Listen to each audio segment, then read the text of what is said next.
कहानीकार महेश वर्मा जी से आग्रह करूंगा कि आएँ। महेश जी का एक काव्य संग्रह धूल की जगह राजकमल से प्रकाशित है और अनुवादक भी हैं। अगर उर्दू की कहानियों में नैयर मसूद को जिन्होंने पढ़ा है, वो नैयर मसूद जादुई यथार्थ जिसे हम कहते हैं, वो उसके कहानीकार हैं। तो उनके कहानियों का अनुवाद गंजीफा के नाम से इन्होंने किया है, ये प्रकाशित है। मैं महेश वर्मा जी को आदर के साथ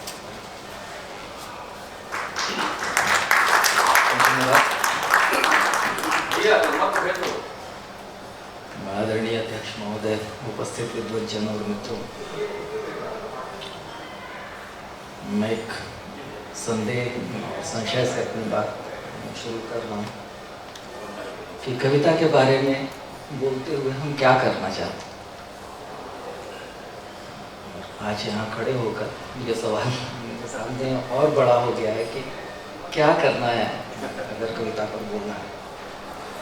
और जब उनकी कविताओं के पन्नों को पलट रहा था, कहीं कहीं निशान लगा रहा था और कुछ चीज़ों को दर्ज कर रहा था, तो भी ये बहुत स्पष्ट नहीं था कि कविता पर बोलने का क्या मायने है। मैं उसे भी समझने की कोशिश कर रहा था साथ साथ, और ये बात मेरे अवचेतन को बहुत संशय, डर और बेचैनी से भर रही थी। तो इसको लेकर जितनी भी तैयारी की जाए, एक इस बारे में ये कविता है कि याद किए गए शब्द खत्म हो चुके हैं, ऐसा पता नहीं किसकी कविता है। तो ये करते हुए हम लोग करते क्या हैं? क्या हम लोग कवि की कुछ प्रवृत्तियों को, रुझानों को विशिष्ट रूप से खोज कर उसको वर्गीकृत करना चाहते हैं, या हम किसी संदेश की खोज में हैं, या झटपट हम कुछ कीवर्ड्स खोजना चाहते हैं कि ये कवि प्रेम का, यांत्रिकता का, मृत्युबोध का, प्रश्नाकुलता का, या प्रकृति के विवरण का, सभ्यता समीक्षा का, या राजनीतिक असंतोष का कवि है। और इसमें से अगर कुछ चीज़ें हमें मिल जाती हैं तो हमें एक आश्वासन हो जाता है कि भाई ये फलाने ढंग का कवि है और ऐसी कविता ऐसे होती है।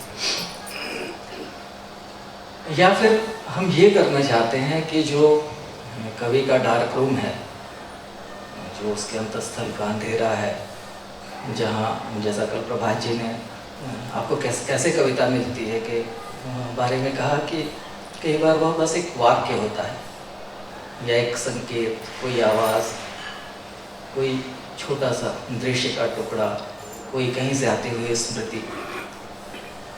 तो इन चीज़ों से जब कवि कविता को बनाता है तो जाहिर है कि उस दौरान वो अपनी कल्पना, अपनी प्रतिबद्धता, आज तक की समझ और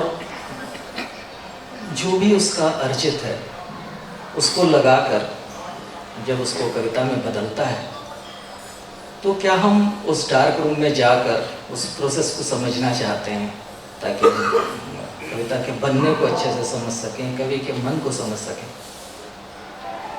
अगर हम ये भी करना चाहते हैं कविता को पढ़ते हुए, तो भी मुझे लगता है कि ये बहुत अटकलों से भरा हुआ और एक संदिग्ध काम ही होगा, क्योंकि इस प्रक्रिया के बारे में कवि को भी बहुत सारी ऐसी बातें हैं जो मालूम नहीं होती कि वो ये सायास कर रहा है या कौन सा हिस्सा है जो उसके नियंत्रण से भी बाहर। और लिख चुकने के बाद भी मुझे लगता है कि अगर कवि से पूछा जाए कि आपने कैसे इसको लिखा, तो ये उसके लिए बहुत मुश्किल होगा बताना। तो उस प्रक्रिया के भागीदार हम कैसे हो सकते हैं जिसके बारे में प्रायः कवियों को याद नहीं होता या उनका नियंत्रण नहीं होता। और इस दौरान हर कलाकार बहुत जटिल और अनियंत्रित स्थितियों से गुजरता है। तो हम कर क्या सकते हैं कि कवि कविता लिखते हुए क्या करता है और क्यों करता है? अगर हम इस बारे में थोड़ा सा सोचें और शायद कुछ अनुमान लगा सकें, तो ये कविता के बारे में बोलना और उस बोलने को सुनना जो एक साझी कार्यवाही है, इसका कुछ अर्थ निकल सके। प्रायः कवि रोजमर्रा की घटनाओं के पीछे जो एक अलक्षित रह गया संसार है, वो उसको कहीं दर्ज करता चलता है, और जो सामान्य अनुभव और संवेदनाएं हैं वो कवि के लिए कुछ अलग ढंग से उसकी स्मृति में दर्ज होती है। और कविता रचते हुए कवि अपनी कल्पना, प्रतिबद्धता, स्मृति और शारीरिक विशिष्टताओं के अद्वितीय संयोजन से अपने विशिष्ट ऑब्जर्वेशन को प्रेजेंटेबल और समझने लायक बनाता है। क्योंकि अगर वो जो महसूस कर रहा है, अगर वो उसको पूरा का पूरा लिख दे, वैसा ही लिख दे जैसा वो महसूस कर रहा है, तो शायद कोई उसे ना समझ पाए। वो बहुत ही हो सकता है कि बहुत एब्स्ट्रैक्ट हो। तो कवि पाठक के लिहाज से अपनी अनुभूतियों को और उसके एक्सप्रेशन को न सिर्फ समझने लायक बनाने के लिए कुछ कंप्रोमाइज़ करता है भाषा में, बल्कि बहुत सारी चीज़ों को सेंसर भी करता चलता है। तो ऐसे में कवि की जो काव्य प्रेरणा के बिंदु हैं, उससे लेकर उसकी जो रचना प्रक्रिया के दौरान विषय वस्तु में आए बदलाव हैं, उसको समझने की अगर हम थोड़ी सी विनम्र कोशिश करें, तो इस प्रक्रिया से जो निसृत जो कविता है, उसका बारंबार उदार और अनुद्धत पाठ ही हमारा अभिष्ट हो सकता है कि हम यही कर सकते हैं कि उसको बार बार पढ़ें और समझने की कोशिश करें। एक प्रभात जी की कविता है, डूब कर खुद में। उसका एक हिस्सा है जो मुझे लगता है कि एक प्रतिनिधि बात है जो प्रभात जी की कविताओं में, जैसा बसु ने भी कहा और कल भी हम ये बातें सुनते आ रहे थे, वो है, यही है वह शख्स जिसने जिंदगी भर प्रेम की कविता लिखी थी मृत्यु के स्वर में। यही है वह शख्स कल तक जीता जो तुम्हारे शहर की सकरी गली के पुरनिया घर में। अगर मुझसे कहा जाए कि उनकी कविता में से किसी हिस्से को निकाला जाए पूरे संग्रहों में से, तो ये है जो लगभग मुकम्मल ढंग से प्रभात जी का बयान मानी जा सकती है। और एक और कविता है, वह किसी पुराने बिसरे गीत सी। उसमें भी जो मृत्यु बोध है वो प्रेम की स्मृति के बाद अचानक आता है कि आम और बेल और महुए की छाँव में हमने रचा सुख। फिर आगे एक हिस्सा है, गोल मटोल नन्हा सुंदर, हम यहीं रहेंगे, हमने जीवन भर हमने कहा था। और फिर अचानक वो अंत पर कहते हैं कि चंद्रभागा की उजली चांदनी और रेत पर निर्वसन हम दोनों गायब हो गए थे, जैसे अभी मैं गायब हो गया हूँ गर्म रेत पर गर्म चिता को एक टक ताकते हुए। तो ऐसी ही एक कविता है कि शायद मरने के वक्त घर की कामना है यह कविता और कुछ नहीं।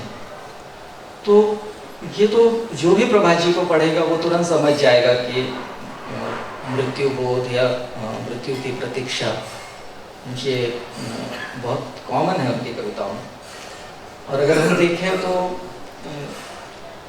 अंग्रेजी में भी ये बहुत, इसकी तो ट्रेडिशन रही है कि एलिजी की ट्रेडिशन है, वहाँ तो फ्यूनरल रीडिंग की भी ट्रेडिशन है कि मृत्यु के समय रिमेम्बरेंस पोएम्स पढ़ते हैं लोग और याद करते हैं मृतक को। जैसे मैंने कुछ नाम भी नोट किए हैं कि मिल्टन की लाइसिडस है, थॉमस ग्रे की elegy written in country courtyard, और शेली की है एडोनाइस। ये जो है कीट्स के लिए लिखा था उन्होंने, और टेनिसन की अपने होने वाले जीजा जी के लिए जो उन्होंने कविता लिखी थी कि इन मेमोरियम। तो वैसे ही बहुत सारी कविताएं हैं प्रभात जी के यहाँ, और एक तो पूरा संग्रह है जिसके बारे में प्रयाग जी ने लिखा भी है शुरू में कि ये एक निजी दुख से किस तरह से जुड़ी हुई है। तो ये भी मैं सोच रहा था कि ये जो अतिरिक्त विवरण है कि कवि ने किस मनोदशा में ये कविता लिखी है, अगर उसको छोड़कर हम उन कविताओं को पढ़ें तो हमें क्या हासिल होता है।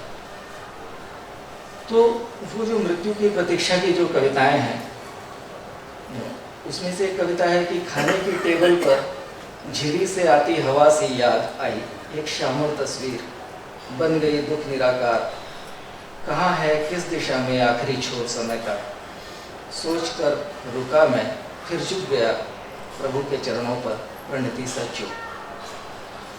तो ये जो वसु ने भी उस चीज़ को इंगित किया कि ईश्वर बार बार आता है और प्रायः कविता के अंत पर आता है, और वो पूरा संग्रह है उसमें ईश्वर की बहुत उपस्थिति है। कि जैसे एक लाइन है कि किसी कल्पना के असीम में स्वयं ईश्वर साकार। फिर एक कविता के अंत पर आता है, या क्या पता यही हो रास्ता ईश्वर के घर का। तो ऐसे क्षणों में भी एक बहुत इंटरेस्टिंग चीज़ मुझे लगी कि उस संग्रह में जहाँ चारों ओर मृत्यु है, वहाँ भी एक कामना की कविता है कि स्मृति और कल्पना दो स्त्रीवाची शब्दों से वह बना रहा है अंतिम संभोग का चित्र। उसके विचित्र अंत पर हंस रहे हैं कागज पर कुछ अक्षर।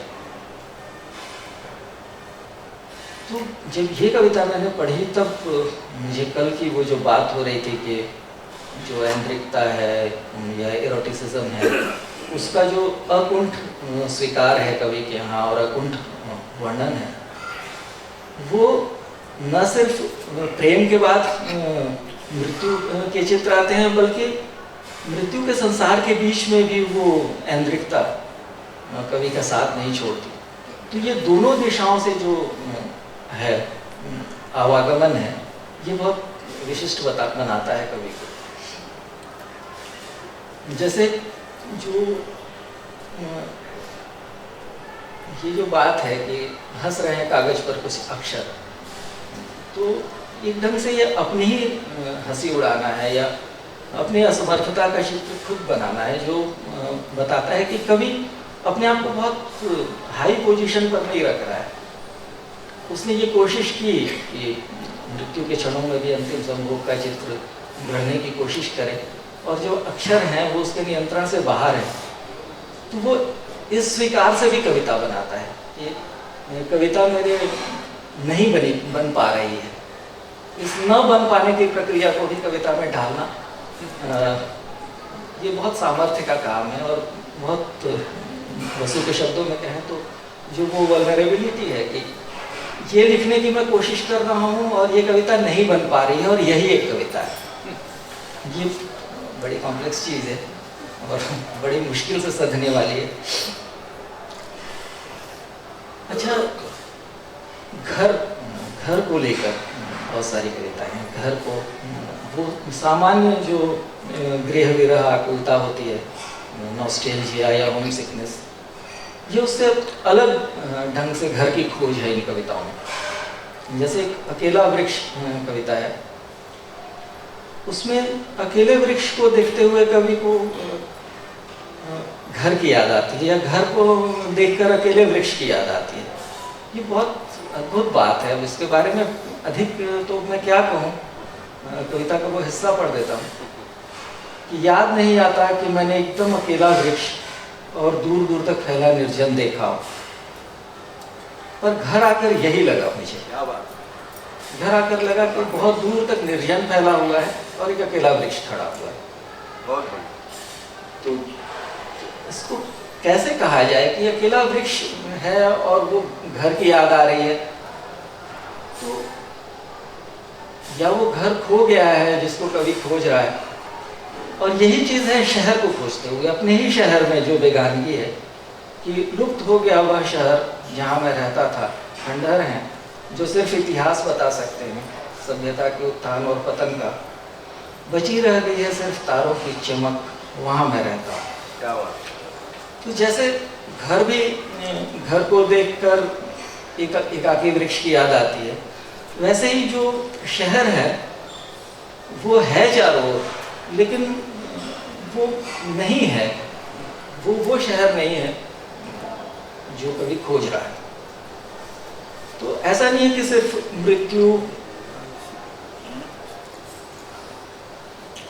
मृत्यु प्रेम और ऐन्द्रिकता ही नहीं है।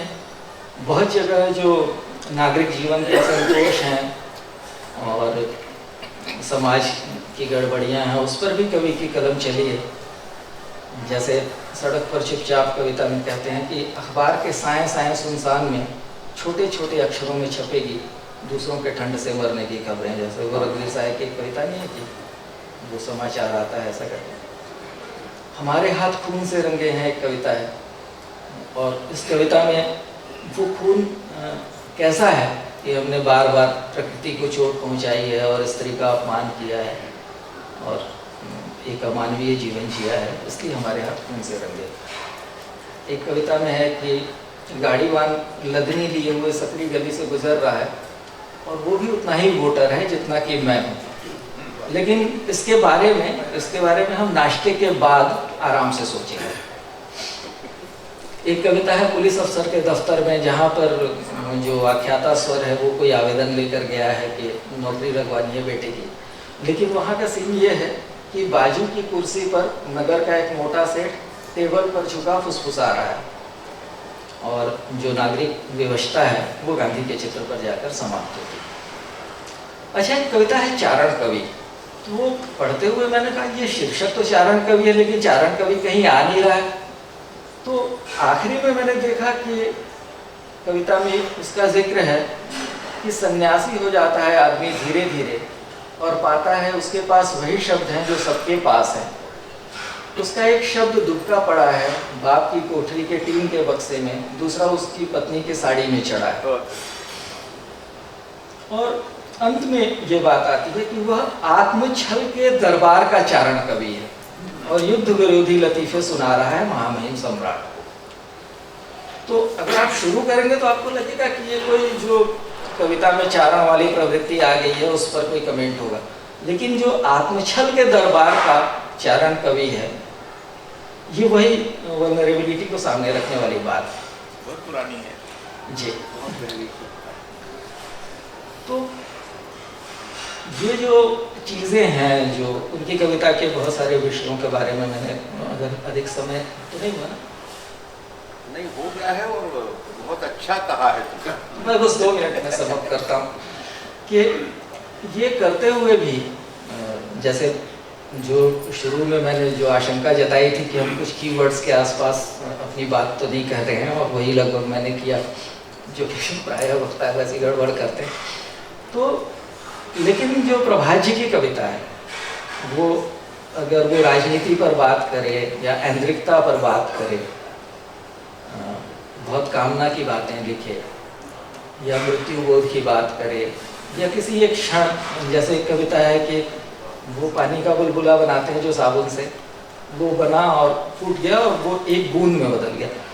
तो ऐसी जितनी भी कविताएं हैं उसमें कवि ने जो काम किया है, जो रिमार्केबल काम है, वो ये किया है कि जो वास्तविक अनुभव के जो निशान हैं उनको जैसे हम रेगमाल से या सरेस से घिस के मिटा देते हैं और सिर्फ उसके ऐसे विवरण बचते हैं जिससे हमारे पास ये सुविधा नहीं होती कि हम वापस उन अनुभव क्षणों का अन्वेषण कर पाए, लेकिन उससे बनी हुई कला हमारे सामने होती है जो कि एक दूसरे संसार में हमें ले जा सकती है। तो ये बहुत मास्टरी का काम है जो कि दादा ने बहुत समय तक लगातार किया है और कितनी भी कोशिश की जाए कुछ बहुत ज़्यादा नहीं बोला जा सकेगा। तो इस विवशता के साथ मैं अपनी बात खत्म करता हूँ। धन्यवाद।